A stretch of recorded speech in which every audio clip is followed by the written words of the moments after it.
Olá, eu sou Cecília Celeste e aqui nesse canal nós falamos sobre leitura. E o livro que eu trago hoje é Dom Quixote de Cervantes. E este vídeo faz parte da série Quem é que escreveu isso? Bom, antes de eu falar, a câmera está tremendo porque o Messi resolveu mexer no equipamento. Messi, isso é feio. Voltamos. Antes de eu falar sobre o livro, eu vou te pedir para você se inscrever neste canal, para que você, além deste livro, saiba sobre muitos outros. Toda semana eu posto aqui um vídeo para a gente conversar, refletir um pouco sobre o que a literatura traz de bom para nós. Agora vamos falar sobre quem escreveu isso. Miguel de Cervantes, tá? Ele foi um escritor espanhol e a obra Dom Quixote foi considerada no ano de 2002 como a mais importante obra de literatura da Espanha de todos os tempos. Então, o Miguel de Cervantes, quem conhece um pouco sobre a obra Dom Quixote, eu vou explicar aqui brevemente. A ideia é que não é falar do livro em si, mas do autor. Dom Quixote no personagem, ele leu tantos romances de cavalaria que acabou achando que aquilo ali era real. Tipo, mas assim, a pessoa que assiste muito filme de ação, ela acha que pode ser tirada de um prédio que ela vai voar. Foi mais ou menos isso, desculpa aqui que a câmera tá se movendo, foi mais ou menos isso que aconteceu com o nosso personagem principal do livro, que é o Dom Quixote. Tá? Ele era completamente avesso à realidade, ele tinha o seu fiel escudeiro, que era o Sancho Panza, que apesar de ele ter as suas limitações, né, principalmente limitações assim, como é que eu vou dizer? É bonito dizer que ele era meio burrinho? Eu acho que não, né? Não, a gente não deve falar isso dos personagens. O fiel escudeiro do Dom Quixote, o Sancho Panza, ele tinha noção da realidade. O Dom Quixote não tinha noção da realidade, porque ele estava envolvido lá com aquelas ideias dos romances de cavalaria, aquela literatura que é própria da Idade Média. Porém, o livro Dom Quixote é escrito na Idade Moderna. O próprio Miguel de Cervantes nasce em 1547. Então, esse período é um período de declínio desse tipo de literatura, né? Os romances de cavalaria. Enfim, o Dom Quixote é um sujeito tão fora da realidade que é aquela expressão assim, lutar contra moinhos de vento. Se você já ouviu essa expressão, é do Dom Quixote. Ele achou que eram gigantes e ele resolve ir lutar contra os gigantes, e o Sancho Panza diz, não são gigantes, não faça isso, né? Tenta avisar da realidade. Ele não acredita, vai lá, toma a pá do moinho, simplesmente dá um pá no Dom Quixote, joga longe ele o cavalo. Ele, realmente, eram moinhos de vento, não eram gigantes. Então, quem que escreveu isso? O Miguel de Cervantes. O Miguel de Cervantes escreve Dom Quixote, escreve um monte de outra coisa, mas ele escreve a maior obra de literatura de todos os tempos da Espanha. Ele vem de uma família bem modesta, assim, ele não tem muitos recursos. E ele é o filho do meio. Esse negócio de filho do meio é meio complicado, né, gente? Quem é filho do meio aí, comenta aqui embaixo. Eu sou filho do meio. Filho do meio é uma coisa meio complicada. E o que está acontecendo no momento ali da juventude, da vida adulta, né? Bem dizer, de toda a vida do Miguel de Cervantes. Vamos considerar o seguinte, 1547, a Espanha já conseguiu dominar os principais territórios aqui da América. Os espanhóis chegam na América e em 1492 descobrem que dá para pilhar um monte de coisa aqui, se infiltram nos grandes impérios e conseguem desestruturar. Então eles dominam desde ali da região da América do Norte, ali, a parte que hoje envolve o México, até aqui o sul da América do Sul. Alguns territórios não vão ser espanhóis no continente inteiro, mas a maior parte é espanhola. Por que eu estou trazendo isso? Porque eu estou falando... Quem é que escreveu isso? Eu estou falando de um autor espanhol que viveu no momento em que o seu país tinha não fazia muito tempo de formação, né? Se a gente considerar hoje, né, olha, 500 anos atrás é muita coisa. Mas a Espanha, enquanto país, ela surge, né, anos antes, a partir da reconquista dos católicos da Península Ibérica, que ela passou muito tempo sob domínio dos muçulmanos. Eu não vou entrar muito em detalhe nessa história aqui.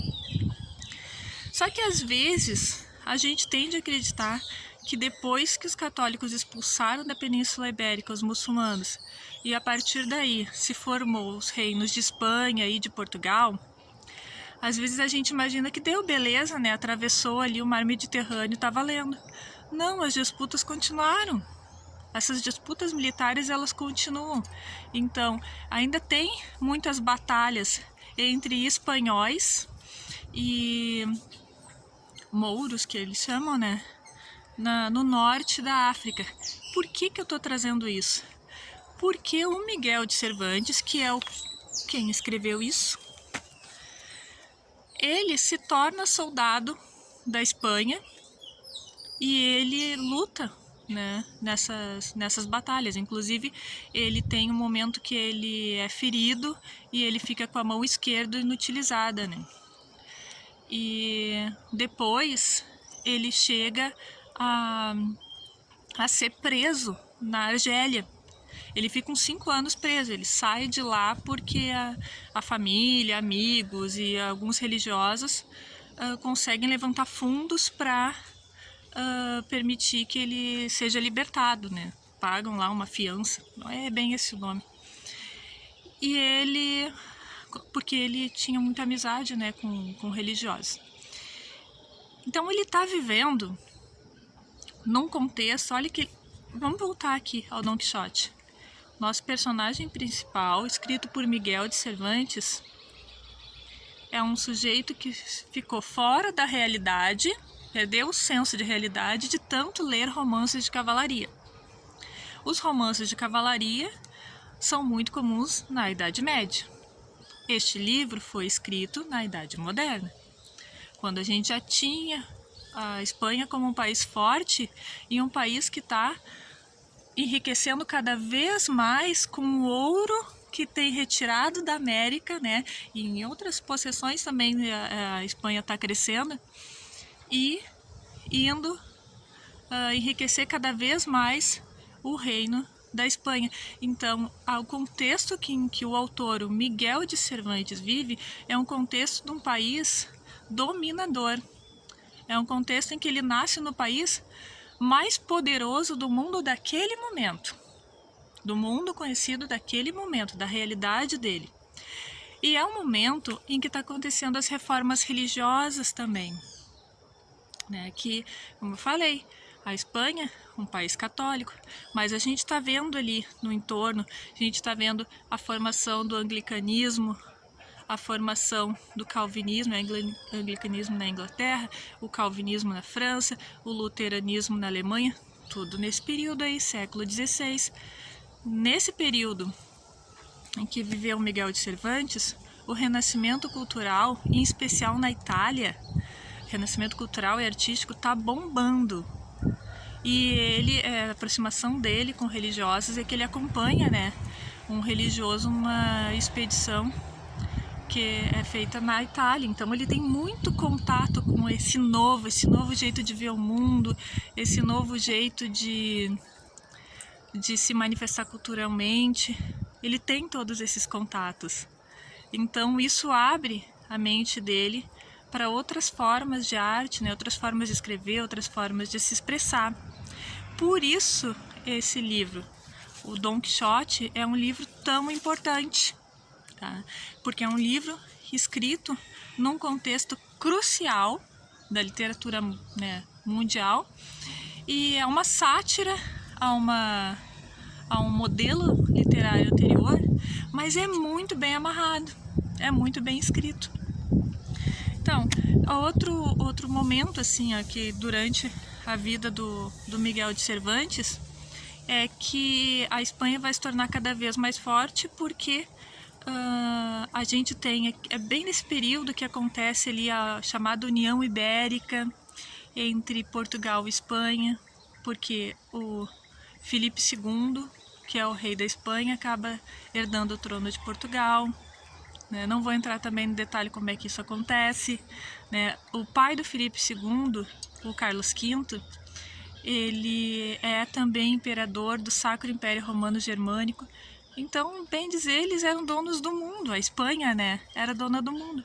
E o Miguel de Cervantes está vivendo num reino que domina o mundo. Mas ele, Miguel de Cervantes, está tendo uma vida cada vez mais marginalizada. Ele está tendo uma vida cada vez mais difícil. Tanto é que em 1616 ele morre pobre, esquecido, sem amigos, sozinho. E agora vem para o nosso imaginário, eu imagino que ele deve ter sentido que a obra dele, que o trabalho dele, que o esforço dele talvez tenha sido em vão, né? Pelo contexto, né, em que foi o fim da vida dele. Estava doente, cheio de problema, né? Separado. Então, para o micro, né, para o contexto dele, do Miguel de Cervantes, é como se todo aquele esforço dele não tivesse sido reconhecido. Porém, a obra já tinha sido publicada. Algumas obras dele, em especial o Dom Quixote. E o Dom Quixote já tinha reconhecimento nacional. Depois, ela vai ser republicada várias outras vezes. Ela vai ser traduzida em outros idiomas. Esse livro que eu tenho aqui faz um tempo que eu comprei. É muito fácil de conseguir ele. Então, a gente está falando de uma pessoa que viveu num contexto de um país incrível, riquíssimo, mas que a vida dele ia cada vez mais para baixo. O que ele empreendia dava errado, sabe? Chegou a ser preso, acusado injustamente, porque ele trabalhou como coletor de impostos. Ele é um cara das letras e não tinha nada a ver com os números. Mas ele precisava se alimentar, ele não conseguia viver do que ele produzia. Ele precisava se alimentar. Aí ele vai trabalhar com uma coisa que ele não gosta e ainda acaba sendo acusado de roubar e até provar que focinho de porco não é tomado. Nossa Senhora, foi um caos. Então, às vezes, gente, a gente tem um insight. Às vezes, a gente tem uma baita ideia e resolve colocá-la em prática. E a gente acredita naquilo. Só que nem sempre aquilo que a gente acredita, os outros acreditam também. Então, essa reflexão eu acho que cabe para todo mundo, mas em especial para você que está empreendendo, tá? Principalmente que está no início, para você, né, que tá, eu estou escrevendo um livro, estou com dificuldade de conseguir uma editora, o lançamento, uma coisa cara e tal. Ou, enfim, não interessa o que você está fazendo, mas você que tem uma ideia, está tentando colocar em prática, ou até conseguiu colocar em prática e não viu o reconhecimento, ou mesmo no seu trabalho, sabe? Você se esforce, você sente que não tem o reconhecimento que você gostaria de ter. Às vezes, é a sua percepção do não reconhecimento. Claro que a gente precisa se alimentar, vestir também, né? A gente tem as nossas necessidades, que foi o caso do Miguel de Cervantes. Ele já tinha o Dom Quixote impresso, ele já tinha reconhecimento pelo Dom Quixote, mas a vida dele estava uma miséria. Então, o que eu trago aqui hoje Quem é que escreveu isso? Falando sobre Miguel de Cervantes, o autor de Dom Quixote. Não desiste, tá? Não desiste dos teus sonhos. Né? Ele, nossa, a vida dele foi uma bosta. Mas ele não desistiu. Ele continuou fazendo. Ah, mas ele já tá morto. Ele não sabe que a obra dele é a mais importante do país. Tudo bem. Mas ele deixou um legado. Quantas pessoas do período que ele viveu têm seu nome lembrado até hoje? Só do país dele. Pouquíssimas, né? Mas ele tem. Ele deixou um legado. Se você tem um sonho, se você tem um projeto, tira ele da gaveta. Deixa o seu legado para o mundo. Vamos trazer coisas boas para o mundo. Vamos trazer coisas do bem. Vamos fazer do nosso mundo um lugar melhor. Investe nos teus sonhos. Não deixa eles engavetados. Aquela faculdade que você começou a fazer, largou, porque você achou que estava velho demais, né? E aí naquela época você não tinha dinheiro para continuar. Depois você não continuou porque, né, o tempo já tinha passado. Aí, agora eu já me aposentei, não vou voltar. Pensa com carinho. Pensa nisso. De repente, é a tua realização de vida voltar para aquele curso. Vamos pensar nisso com carinho. Gostou desse vídeo, meu bem? Deixa aqui um like para mim, que seu like é muito importante. Comenta aqui, tá? Conta para mim. Tá disposto a implementar seu sonho? Comenta aqui embaixo. Você é da Espanha, você mora na Espanha, está assistindo esse vídeo aqui, mora na Espanha? Fala um pouco o que se fala sobre Miguel de Cervantes por aí. Que eu adoro saber isso. E não se esqueça, compartilhe com seus amigos, compartilhe com aquela pessoa que está desistindo dos seus sonhos, que está quase abrindo mão dos seus sonhos. Compartilhe com essa pessoa. De repente, é esse empurrãozinho, são esses 18 minutos quase aqui, que estão fazendo vai fazer toda a diferença na vida dessa pessoa. E eu quero te agradecer de coração por estar aqui junto comigo hoje. Eu estou muito feliz, porque para mim, esse buraquinho aqui não é fácil de encarar. E você que está assistindo faz parte da minha transformação. Muito obrigada. Um beijo, fica com Deus.